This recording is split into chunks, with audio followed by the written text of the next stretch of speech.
keturunan Nabi, siapakah mereka dan apakah Anda salah satunya? Oleh Datuk Agung Sidayu. Akhir-akhir ini terjadi perdebatan sengit antara beberapa pihak dengan saudara-saudara kita warga negara Indonesia yang mempunyai nasab dari Yaman, yang disebut sebagai Ba'alawi, yang konon mereka mengidentifikasir diri sebagai keturunan Rasulullah. Secara biologis Rasulullah memang tidak mempunyai seorang pun putera, karena mereka wafat sebelum dewasa. Kecuali beberapa puteri termasuk di dalamnya Fatimah Al-Zahra yang kemudian menikah dengan sahabat dan sekaligus saudara sepupu Rasulullah Sayyidina Ali bin Abi Thalib. Di dalam Al-Quran, Al-Ahzab ayat 40, Muhammad itu bukanlah bapak dari seseorang laki-laki di antara kamu, tetapi dia adalah utusan Allah dan penutup para nabi. Dan Allah Maha mengetahui segala sesuatu. Dari tafsir tahlili, kita mengetahui bahwa asbabun nuzul dari ayat tersebut di atas adalah sebagai berikut. Tatkala Rasulullah menikahi Zainab, banyak orang munafik yang mencela pernikahan itu karena dipandang sebagai menikahi bekas istri anak sendiri. Maka Allah menurunkan ayat ini yang menyatakan bahwa Nabi Muhammad tidak usah khawatir tentang cemoohan orang-orang yang mengatakan bahwa beliau menikahi bekas istri anaknya,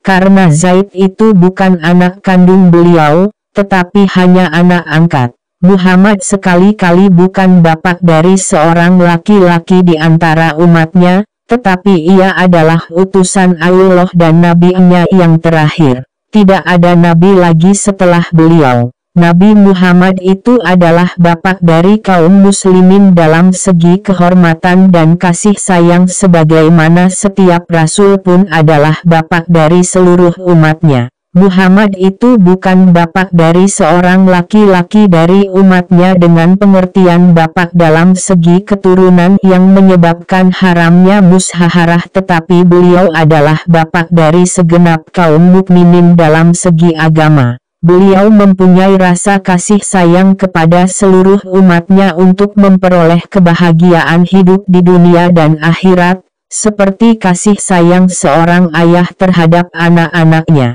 Anak laki-laki Nabi saudari Khadijah ada 3 orang, yaitu Qasim, Tayyib, dan Tahir, semuanya meninggal dunia sebelum balik. Dari Maryah Al-Qibtiyah, Nabi memperoleh seorang anak laki-laki bernama Ibrahim yang juga meninggal ketika masih kecil. Di samping 3 anak laki-laki, Nabi juga mempunyai 4 anak perempuan dari Khadijah, yaitu Zainab, Ruqayyah, Ummu Kalsum, dan Fatimah. 3 yang pertama meninggal sebelum Nabi wafat. Allah Maha mengetahui segala sesuatu tentang siapa yang diangkat sebagai nabi-nabi yang terdahulu dan siapa yang diangkat sebagai nabi penutup.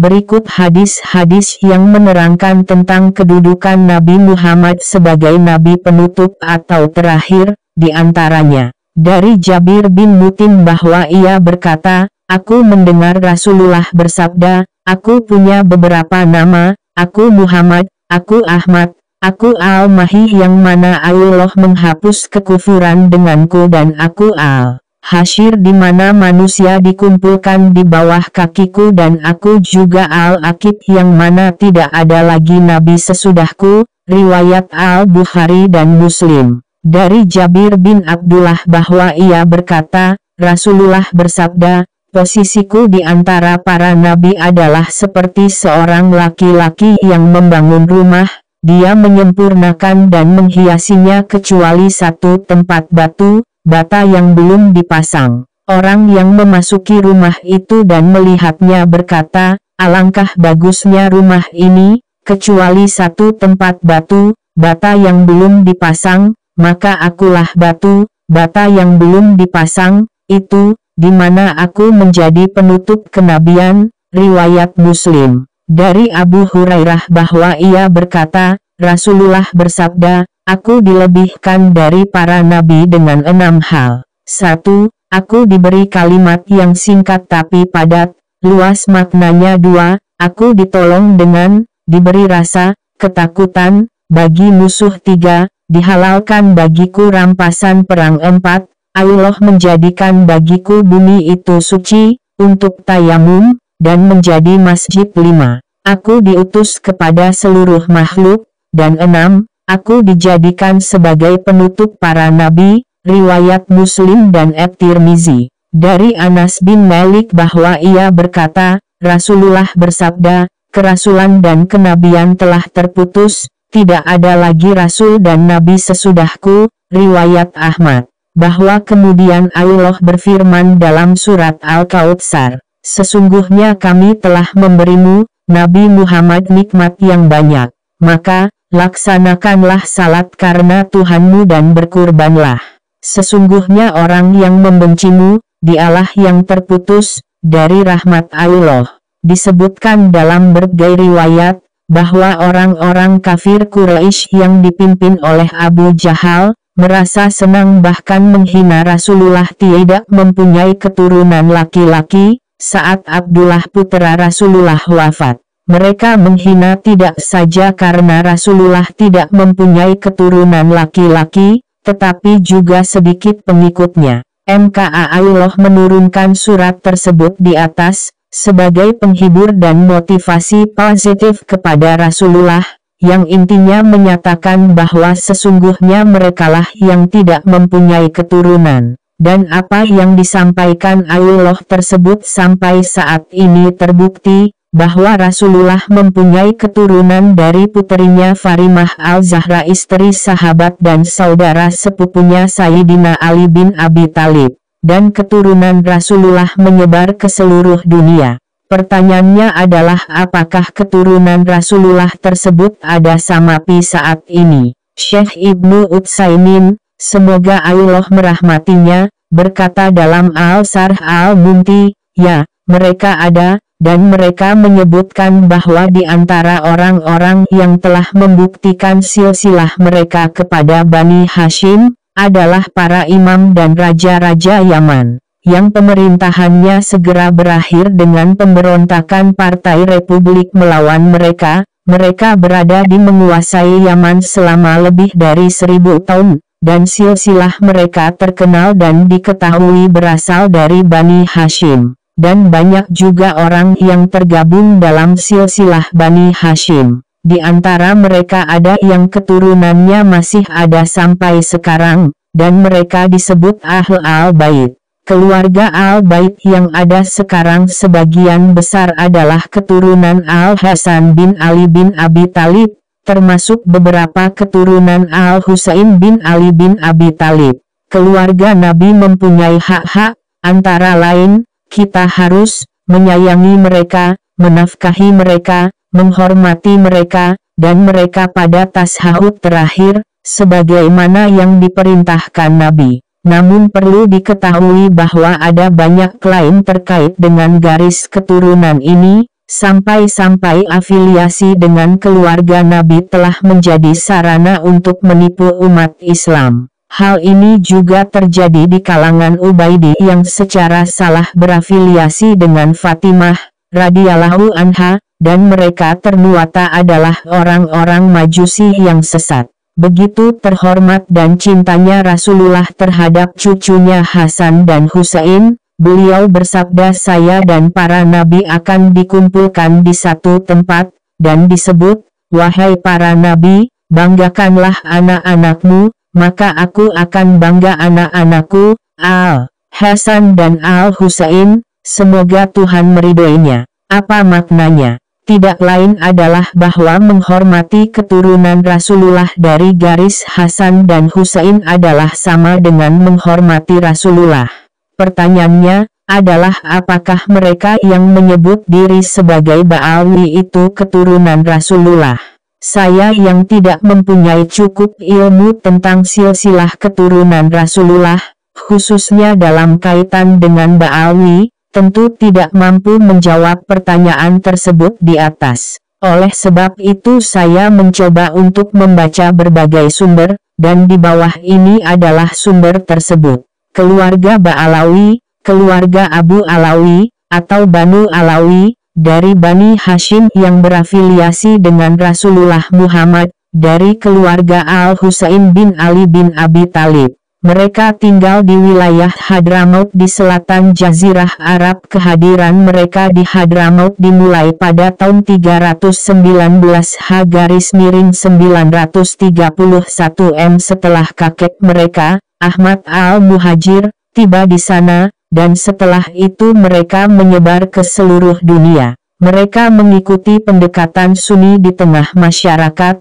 berdasarkan mazhab Syafi'i dan mazhab Asy'ari dalam keimanan, dan mereka mempunyai cara sendiri dalam berjalan menuju Tuhan, yaitu jalan dari Sayyidah Al-Ba'alawi, salah satu tarekat sufi yang tersebar luas di dunia Islam. Asal-usul nama mereka, Ba'alawi, berasal dari salah satu nenek moyang mereka dalam garis keturunan Alawi bin Ubaidullah bin Ahmad al-Muhajir, keturunan Al-Muhajir pertama yang dipanggil Alawi. Dalam bahasa klasik adalah Alawi, dan penggunaan Ba'alawi muncul setelah mereka dipengaruhi oleh kaum Hadrami dalam cara mereka menyebut ayah mereka, dan arti Ba menurut kaum Hadrami adalah putra. Namun, mereka tidak menggunakan kedua gelar tersebut kecuali dalam biografi dan silsilah, dan orang tersebut dikaitkan dengan sukunya. Namun, ada beberapa anggota Bani Alawi yang masih disebut Ba'alawi, karena mereka bukan milik beberapa suku terkenal. Putra dari saudara laki-lakinya Basri dan Jadid, putra Ubaid Allah bin Ahmad al-Muhajir, secara metaforis dikaitkan dengan keluarga Ba'alawi. Karena kemasyhuran silsilah saudaranya Alawi, apalagi Banu Basri dan Banu Jadid telah punah pada awal abad ke-7 Hijriah.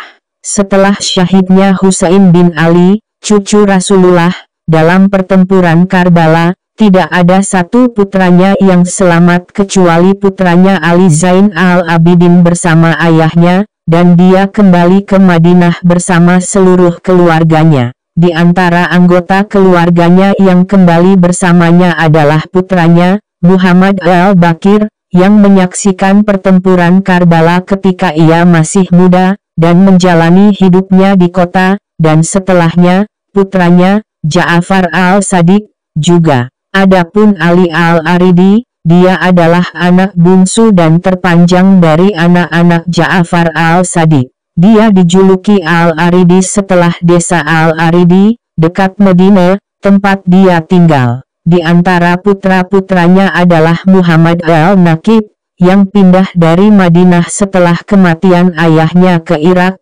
tinggal di Basra dan memerintahnya, dan menjadi kepala para bangsawan di sana. Demikian pula, putranya Isa, yang dijuluki Rumi, mengambil alih para bangsawan persatuan di Irak setelah ayahnya. Isa mempunyai banyak anak, termasuk Ahmad al-Muhajir, kakek dari keluarga Ba'alawi. Beberapa orang Bani Alawi bermigrasi pada akhir abad ke-6 Hijrah, dan setelahnya, ke arah timur, ke India, Burma, Indonesia, dan Filipina, dan ke arah barat ke Kenya, Tanzania, Uganda, Komoro, Zanzibar, dan lain-lain. Dan banyak dari mereka kembali ke Hijaz. Keturunan mereka yang pertama menjadi terkenal di India adalah Bani Abdul Malik bin Alawi, paman dari ahli hukum Al-Muqaddim. Mereka menyebar ke sana dan melakukan kontak dengan raja-raja dan pemimpin umat Islam di India, mempunyai status tinggi di kalangan umat Islam India dan disebut Al-Uzmakan.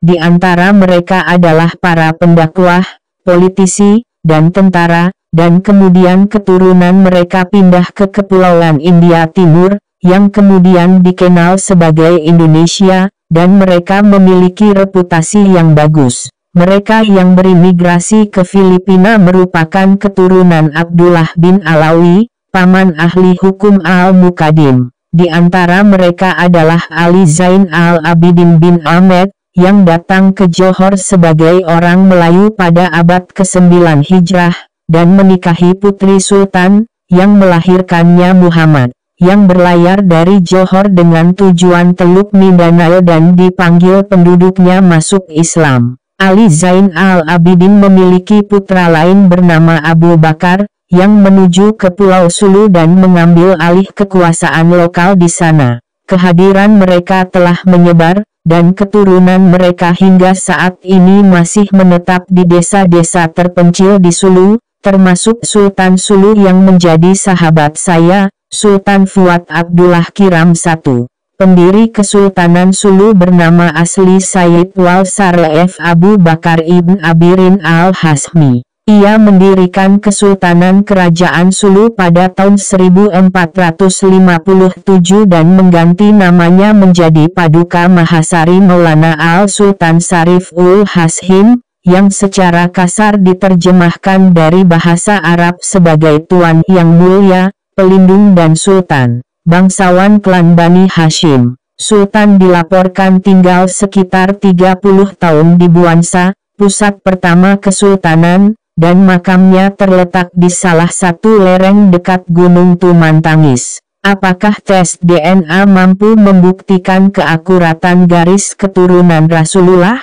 Jika jawabannya adalah ya dan atau tidak, maka jawaban yang pasti jika garis keturunan itu dimaksud sebagai pertanda kemuliaan di sisi Allah. Kita simak firman Allah di bawah ini.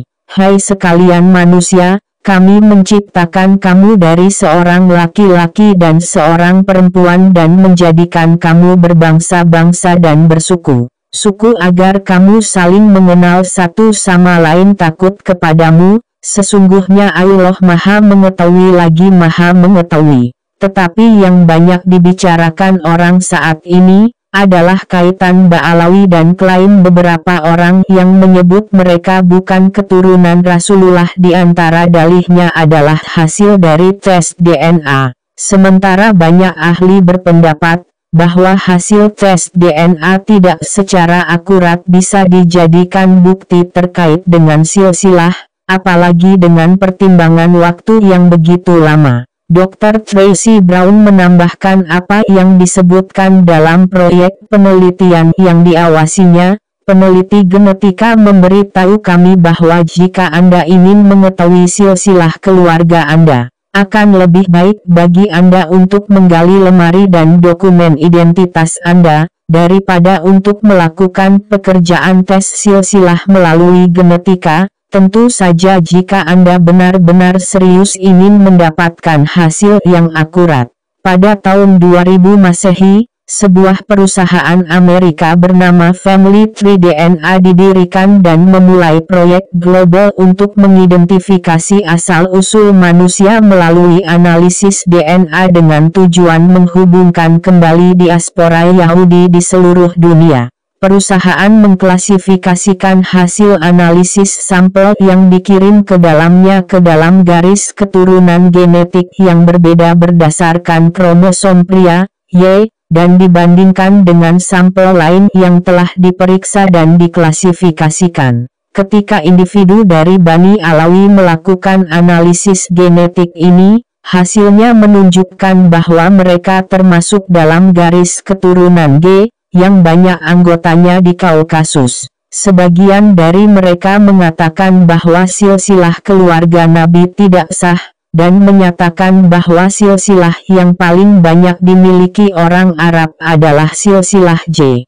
Dr. Muhammad Al-Mahrous mengatakan bahwa perusahaan-perusahaan penyedia jasa tes DNA di Eropa dan Amerika adalah perusahaan komersial yang hanya bertujuan mengeruk keuntungan, sementara hasil uji mereka tidak akurat. Apa yang dicatat di bagian awal di atas adalah bukti histori yang tidak bisa disangkal, karena keakuratan sejarah perkembangan peradaban dalam Islam yang tercatat secara teliti dan akurasinya terjamin. Jika saya tidak memperpanjang cerita tentang DNA, tidak bermakna bahwa saya tidak setuju dengan rangkaian perdebatan terkini tentang Ba'alawi, apakah mereka keturunan Rasulullah atau tidak. Karena pendekatan saya, kehormatan seseorang adalah seperti apa yang kita simak dan kita tatati, yakni surat Al-Hujurat ayat 13 tersebut di atas. sahabat dan staf saya di Yayasan Pendidikan Indonesia Wiratata Buana, bertanya, apakah Ba'alwi itu dzurriyyat Nabi Muhammad Sallallahu Alaihi Wasallam? Saya tidak mampu menjawab benar atau tidak, karena hanya Allah yang Maha Tahu, tetapi berdasarkan bukti sejarah, mereka adalah dzurriyyat Rasulullah dari lineage Sayyidina Hasan dan Sayyidina Husain bin Ali bin Abi Thalib, dari Fatimah Al-Zahra, putri Rasulullah. Kemelut sejarah. Setelah keturunan pendatang menetap di Tarim, beberapa gubernur meminta mereka untuk membuktikan mereka sebagai konfirmasi atas klaim mereka, dan hal ini dilakukan sesuai dengan keputusan pengadilan saat itu. Tarim memiliki 300 mufti. Jadi Ali bin Muhammad bin Jadid, yang meninggal pada tahun 620 Hijrah, melakukan perjalanan ke Irak dan mengkonfirmasi silsilah tersebut dengan hakimnya, dengan 100 orang yang menjadi saksinya. Adil adalah salah satu dari mereka yang ingin menunaikan ibadah haji.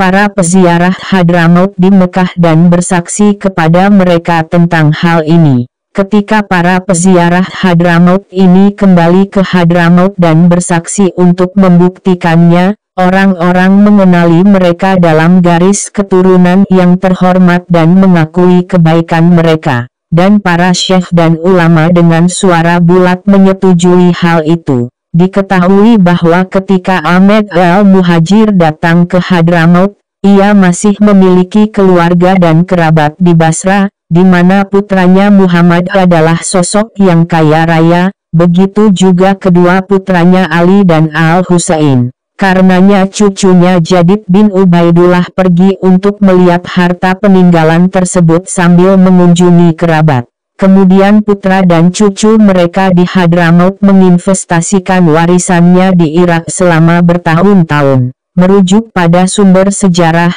silsilah nenek moyang keluarga Ba'alawi telah dibuktikan oleh banyak ahli dan sejarawan, seperti Ibnu Tabataba, Baha'a al-Din al-Jundi, Ibnu Anaba, Muhammad al-Qadim, dan Al-Amidi al-Najafi, Siraj al-Din al-Rifai, Syams al-Din al-Sahawi, Ibnu Hajar al-Haytami, Ibnu Sadkum, al-Wahabi, Abu Alama al-Muwaidi, Muhammad Zabara, dan Murtada al-Zubaidi, Abu Salam al-Ayashi, Ibnu al-Ahdal, Ibnu al-Muhib al-Tabari, Abu al-Fadl al-Muradi, Abdullah Bawazir, Yahya Hamid al-Din, Yusuf al-Nabhani, dan Abdullah al-Ghazi, Abd al-Hafiz al-Fasi, Ibnu Hasan, Abd al-Rahman al-Khatib, al-Samarkandi, Al-Amili al-Maki, Al-Sarja al-Zubaidi, dan Abd al-Rahman al-Ansari. Dan masih banyak lagi lainnya yang bersaksi tentang keabsahan silsilah mereka, dzurriyyat Rasulullah. Sebuah kejadian kecil terjadi di Singapura, namun menjadi pemicu konflik sosial dan jurisprudensi imigran Bani Alawi dengan Hadrami lainnya, yaitu seorang pria India menikah dengan wanita Alawi. Salah seorang Hadrami, Muhammad Rashid Reda, pemilik majalah Al-Manar di Mesir, menanyakan keabsahan pernikahan ini, dan beliau mengeluarkan fatwa keabsahannya di salah satu terbitan majalahnya pada tahun tersebut 1323 H1905 M.